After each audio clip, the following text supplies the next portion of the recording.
All right. Hi guys. Hello. I think we're successfully live. It's been a minute. It's been a minute.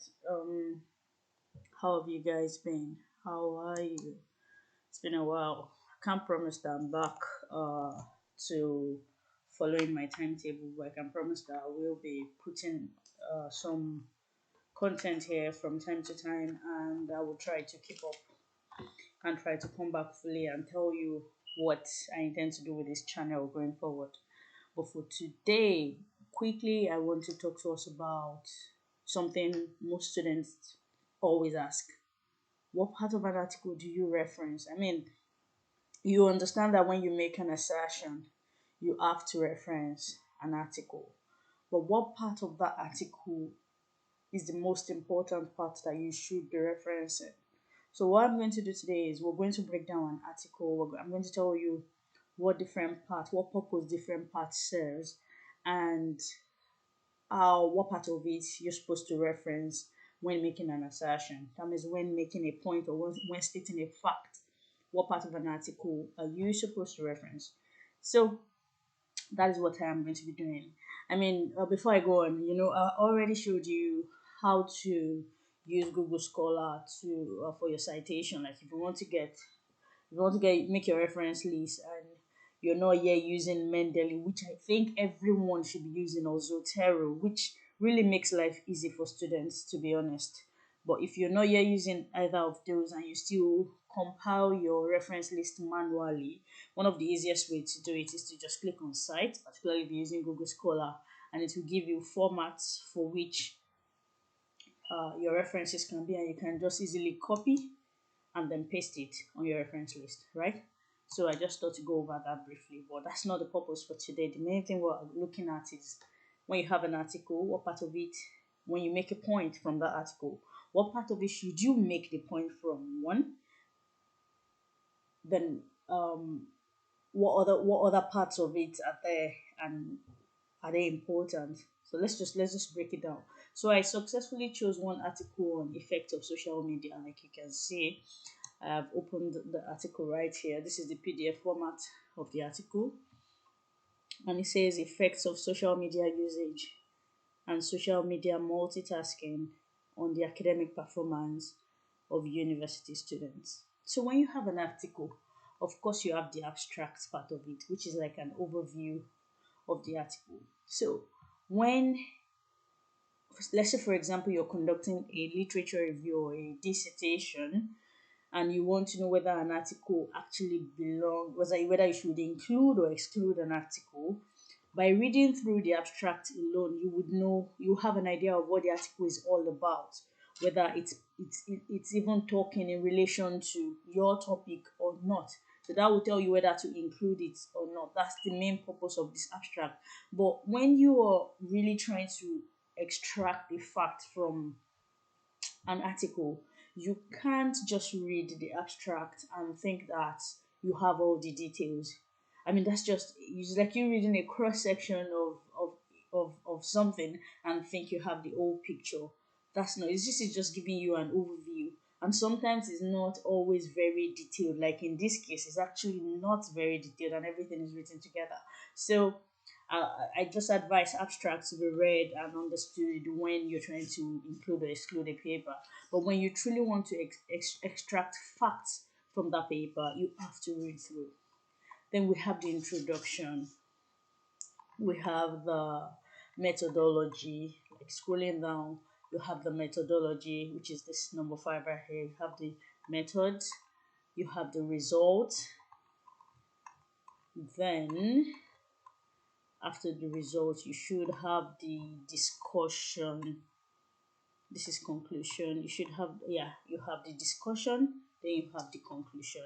So what part of this article should you reference? Let's start with that.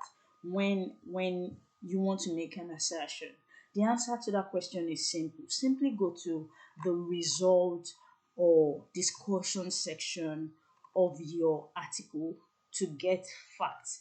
This is because, now let's break it down. Introduction section will tell you, oh, this is the reason why I am carrying out this article.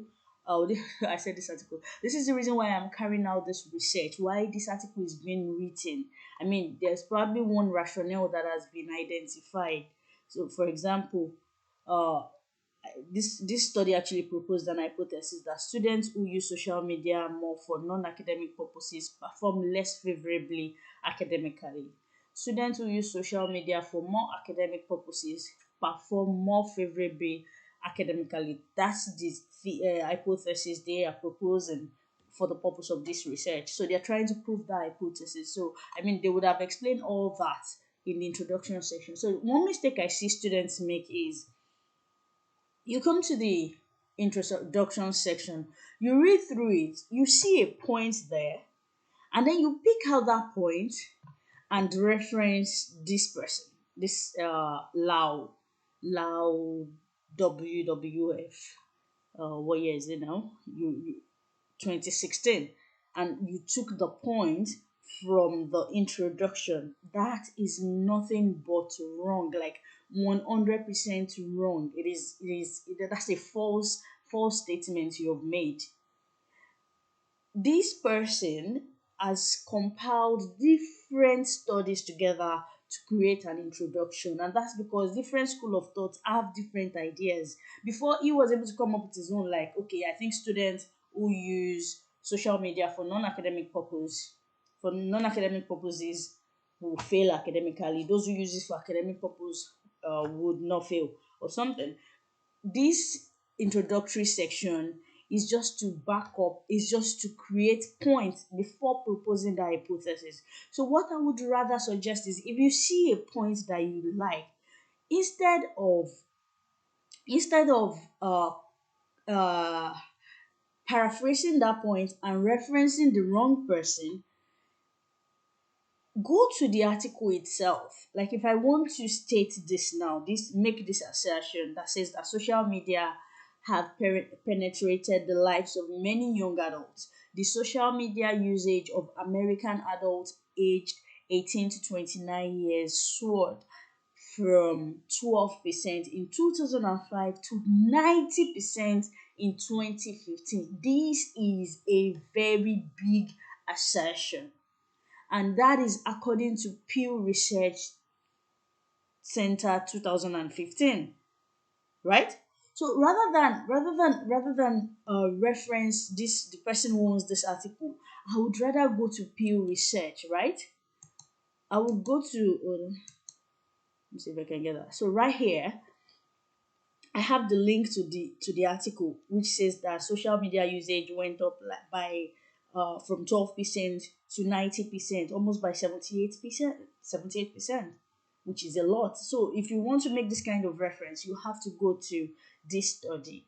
And remember that this is a 2015 study and we're in 2022. What is to say that there is no more recent study that has brought out even different digits?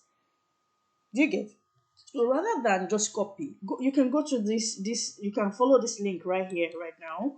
If you follow this link, I mean, it will link you to the article. Then you probably will be able to read through it and get that fact there.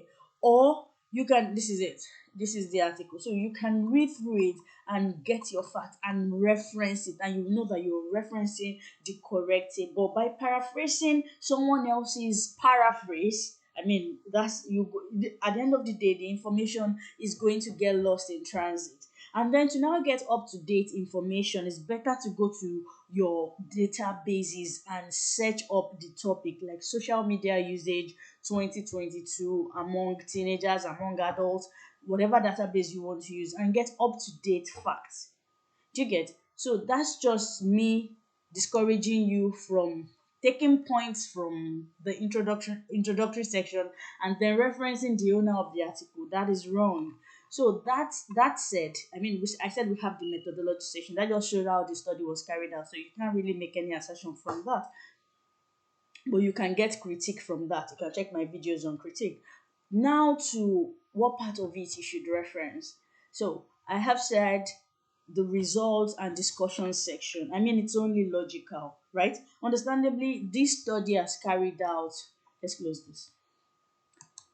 This study has conducted a research, and this is the finding, which this result states that everything that you find in this section that is not in relation to another study, everything that you find in this section, like this was found, this is found, can be, then you can reference the owner of this article. I hope that makes sense. So like when you read through it, like okay, they checked, you see, they conducted all the statistical analysis and they had their findings, then those facts can be referenced. Do you understand? Those digits can be referenced, the findings can be referenced, then you still have to reference the owner of this article, but not the introductory section. But to make it like really simple for you, if you don't even want to now like put the digit or anything, you just want a simple explanation. The discussion section makes it easier. I mean, the primary objective, let's read. Okay, sorry. The primary objective of the study was to examine whether and how social media usage and SMM, I don't know what the full meaning is, influenced the academic performance of university students. Three hypotheses were formulated and tested with online survey data collected from a sample of 348 undergraduate students. After controlling for the effect of age and gender, it was found that SMUL, which is social media usage or something, did not significantly predict academic performance as measured by CGPA. Do you understand?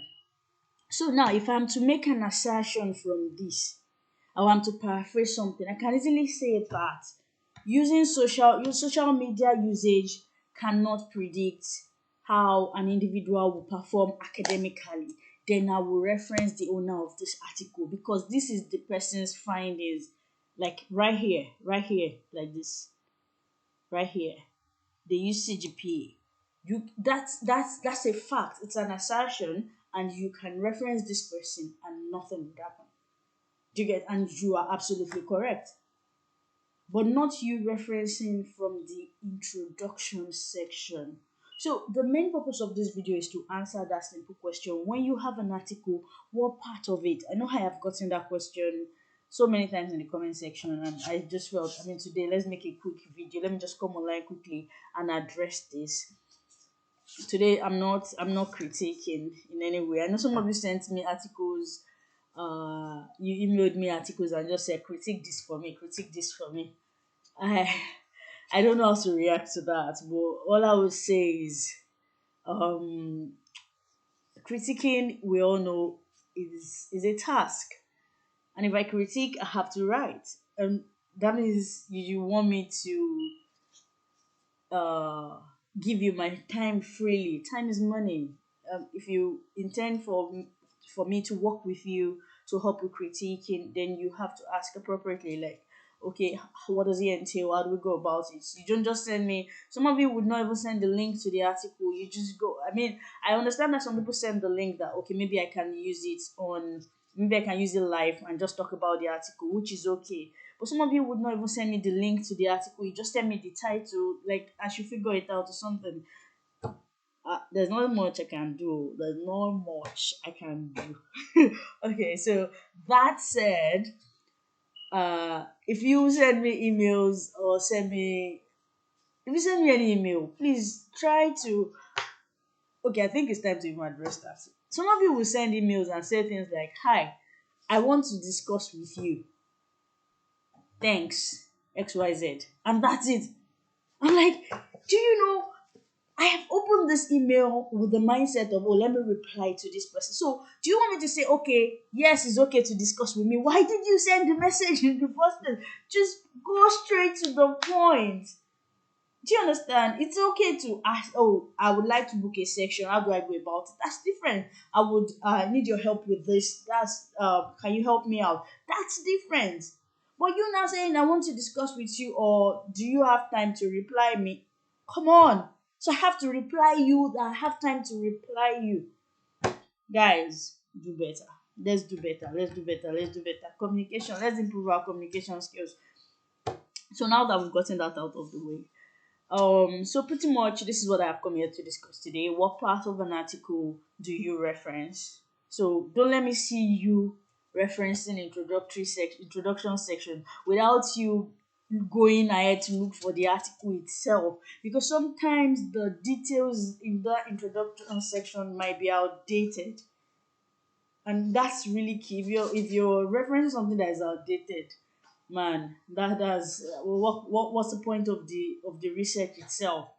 So the discussion section is where you get your assertions from. And don't forget, just a quick tip. I already told you, when you want to get your limitations about a study and stuff like that, you can also come to, and recommendations as well. You can come to the conclusion section. There's always, in fact, sometimes in some articles you always have sections on recommendation and things like that. So guys, make sure to look out for it and all. And going forward, I hope you are able to implement all that has been said. So that's pretty much it. That's pretty much what I'm here to say today.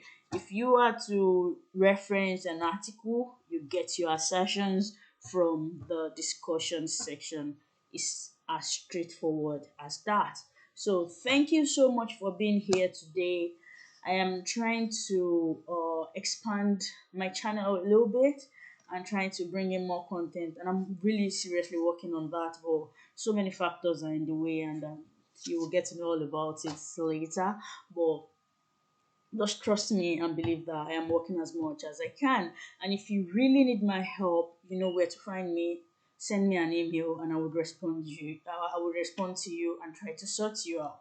Okay. Thank you so much for being here today. Thank you so much for watching this video. And as you go on about your day, I hope you put a smile on somebody's face anywhere you go. Don't forget that. All right, guys. Till see you again. Make sure you put a smile on somebody's face. Bye. Bye, guys. Bye.